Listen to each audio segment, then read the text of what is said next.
High बंधुरा आमी अंतरा चले एलाम आबारो एकटा ब्लग निये तोमादेर माझे। आशा करछि तोमरा सबाई सुस्थ आछो, भालो आछो, आमिओ मोटामुटी भालो आछि।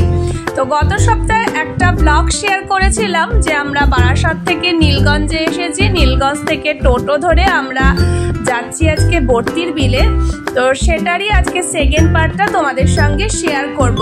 আসলে জায়গাটা কিরকম, এখানে কি আছে না আছে সবটাই ভিডিওর মাধ্যমে তোমাদের মাঝে তুলে ধরার চেষ্টা করব। আর যদি ভিডিওটি ভালো লাগে লাইক কমেন্ট শেয়ার করতে ভুলো না। আর চ্যানেল থেকে দেখলে নতুন হলে সাবস্ক্রাইব করে পাশে থেকো বন্ধুরা। তো চলো আজকের ভিডিওটা শুরু করা যাক।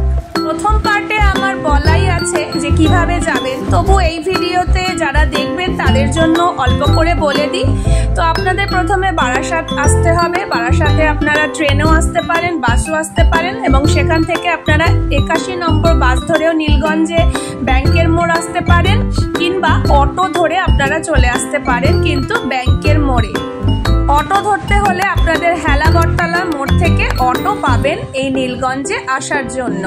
ব্যাংকের মোড় থেকে আপনাদের টোটো নিয়ে এইখানে চলে আসতে হবে। আর এটা কিন্তু পুরো গ্রাম্য পরিবেশ, এত সুন্দর দৃশ্য সত্যি বন্ধুরা আমি কিন্তু এর আগে কখনো দেখিনি।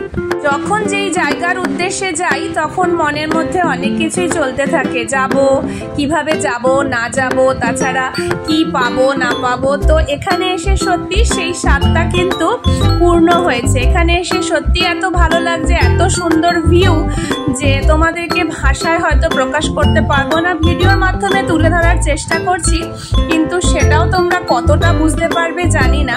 তবে এখানে আসলে তোমাদের সত্যি খুব ভালো লাগবে এটুকু বলতে পারি। আমরা যখন গিয়েছিলাম তখন প্রায় বিকেল একদম হয়। তো যেহেতু সেই সময় পৌঁছে গিয়েছিলাম তো খুব একটা রোদ ছিল না। আর সকাল থেকে অনেক মানুষজনই এই বর্তির বিলে দেখলাম এসেছে, তারা আনন্দ করছে, এখানে পিকনিকও করছে অনেকে বা প্রি ওয়েডিং ফটোশ্যুট করতে গেছে, রিলস ভিডিও এগুলো তো আছেই বন্ধুরা। তো এগুলো সব জায়গায় এখন হয়, সব জায়গায় দেখা যায়। তো যেই কারণে খুবই ভালো লাগছে। আর তোমরাও এখানে এসে কিন্তু পিকনিক করতে পারো, জায়গাটা সত্যি খুব সুন্দর। আর এই রকম সব সুন্দর নৌকা সাজানো রয়েছে, ছোট ছোট ডিঙা নৌকা সম্ভবত এগুলোকে বলে। এই নৌকাগুলোয় তারা খুব সুন্দরভাবে কারুকার্য করে রেখেছে, যেগুলো তোমাদের নজরে পড়বে এবং তোমাদের বেশ ভালো লাগবে। সুন্দর গ্রাম্য পরিবেশে একটা দিন কাটাতে তোমাদের ভালোই লাগবে। তবে সকাল সকাল আসার চেষ্টা করো বন্ধুরা, অনেকটা সময় কাটাতে পারবে। আমরা যেহেতু বেশ বিকাল করে গিয়েছিলাম, আমাদের সময় হাতে সেভাবে ছিল না, তাই তাড়াতাড়ি নৌকাতে উঠে পড়লাম, যে না হলে হয়তো পুরোটা ঘোরা সম্ভব হবে না। এখানে এই বোটগুলো স্থানীয় মানুষজনরাই চালায়, তোমরা এদের কাছ থেকে বুকিং করে নিয়ে কিছুক্ষণ তোমরা কাটাতেই পারো এই বিলের উপরে। আর আমার কিন্তু সত্যি খুব ভালো লাগছে, ফুরফুরে হাওয়া, তার সঙ্গে দারুণ পরিবেশ, আর পিছনে কিন্তু সূর্য অস্ত হচ্ছে। তবে একটু সকাল সকাল বেরিয়ে পড়া ভালো। কেন বলছি বন্ধুরা, কারণ আমাদের যেতে কিন্তু এখান থেকে বেশ খানিকটা সময় লেগেছিল। তো সেই কারণেই বলছি যে যেখানে থাকো সে একটু সকাল সকাল বেরালে এখানে আসতে তোমাদের সুবিধা হবে। আর এই দেখো সারা বিলে কিন্তু ভর্তি এখন শাপলা ফুল। তো আমাদের যিনি বোট চালাচ্ছিলেন উনি বললেন যে এই বিলটা কিন্তু সারা বছরই প্রায় জলমগ্ন থাকে, খালি বছরে 2 মাস মাত্র এখানে জল থাকে না, আর জল হবে কোমর সমান পর্যন্ত। কিন্তু এত সুন্দর দৃশ্য, বিস্তৃত প্রান্তর, আর তার পাশে সূর্যোদয় বা সূর্যাস্ত দুটোই দেখতে কিন্তু খুবই মনোরম লাগে। আর ওই যে ওই পাশে সমস্ত সারি সারি করে পাট গাছ কিন্তু দাঁড় করিয়ে রাখা। শাপলার সঙ্গে সঙ্গে পাটেরও চাষ করা হয় মনে হলো। তো যাই হোক, দিগন্ত বিস্তৃত প্রান্তর এবং তার মধ্যে আমরা নৌকা করে ঘুরে বেড়াচ্ছি, এটা কিন্তু কম সৌন্দর্যের বিষয় নয়। আশা করি তোমরা বুঝতেই পারছো এখানে কতটা সুন্দর খোলামেলা একটা পরিবেশ, গ্রামের মধ্যে বেশ ভালো লাগছে সত্যি বন্ধুরা। একবারটি হলেও তোমরা এখানে ঘুরে যাওয়ার চেষ্টা করো। আর আমার ভিডিওগুলো তোমাদের কেমন লাগছে কমেন্টে জানাতে ভুলো না, তোমাদের কমেন্টের অপেক্ষায় থাকবো। ভিডিওগুলো যদি ভালো লাগে লাইক কমেন্ট শেয়ার করে দিও এবং সাথে থেকো। জায়গায় এসে যখন বন্ধুরা সেই জায়গাটা ঘুরে মন প্রাণ ভরে যায়, তখন পথের ক্লান্তি এইসব কথা কিন্তু মনে থাকে না। তো আসার সময় রাস্তায় একটু ডিস্টার্ব পেয়েছি, তোমাদেরকে বলেছিলাম, তবু সেই সব কথা কিন্তু আমরা সত্যিই ভুলে গেলাম এইখানে এসে এখানকার প্রাকৃতিক সৌন্দর্য দেখে। তাছাড়া বিভিন্ন মানুষজনেরাই এখানে আসছেন বিভিন্ন রকমের প্রি ওয়েডিং ফটোশ্যুট করতে, তাদেরও দেখলাম। তো এখানে এসে তোমাদের ভালোই লাগবে, একটা দিন নিরিবিলি কাটাতেও পারবে। আর সত্যি কথা বলতে প্রকৃতির সঙ্গে সময় কাটাতে কার না ভালো লাগে, কি বলো?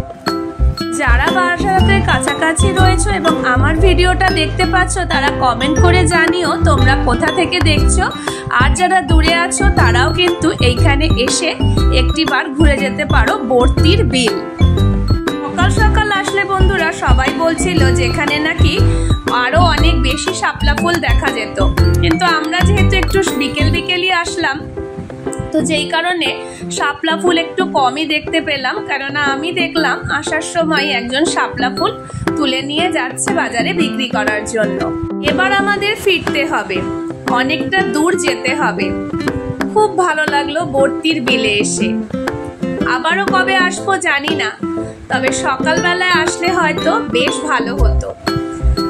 আর এদিকে দেখো দুপাশে সারিবদ্ধ পাট রয়েছে দাঁড় করানো, আর আমরা হেঁটে এখন ফিরবার অপেক্ষা করছি। আর এখানে আমাদের যেই টোটোতে আমরা গিয়েছিলাম ওনাকেই বলে রেখেছিলাম, উনি বলেছিল উনি 1 ঘন্টা বাদে এসে আমাদেরকে নিয়ে যাবে। তো ওনারই অপেক্ষা করছি, উনি আসলেই আমরা কিন্তু রওনা দেব। আমরা আজকে এসে অনেক ভিডিও করেছি, অনেক ফটো তুলেছি এবং সেগুলো সবগুলোই তোমাদের সাথে শেয়ার করব। বারাসাতের খুব কাছে একটা শান্ত নিরিবিলি পরিবেশে পরিবারকে সঙ্গে নিয়ে বা বন্ধু বান্ধবদের সঙ্গে নিয়ে একদিনের জন্য ঘুরে আসতে পারেন বর্তির বিল। আশা করি আপনারা হতাশ হবেন না। তোমাদের ভালোবাসাকে পাথেয় করে এগিয়ে যেতে চাই বন্ধুরা, তোমরা একটু সাথে থেকো। পুরো ভিডিওটি দেখার জন্য অসংখ্য ধন্যবাদ। সুন্দর একটা ভালো লাগার জায়গা ঘুরে এলাম বন্ধুরা। আবারও দেখা হবে নতুন একটা ভিডিওতে। ততক্ষণের জন্য সবাই সাথে থেকো, পাশে থেকো, ভালোবাসা দিও বন্ধুরা। দেখা হচ্ছে সম্পূর্ণ নতুন একটা ভিডিওর সাথে। আজকের মতো সবাইকে বিদায় জানালাম।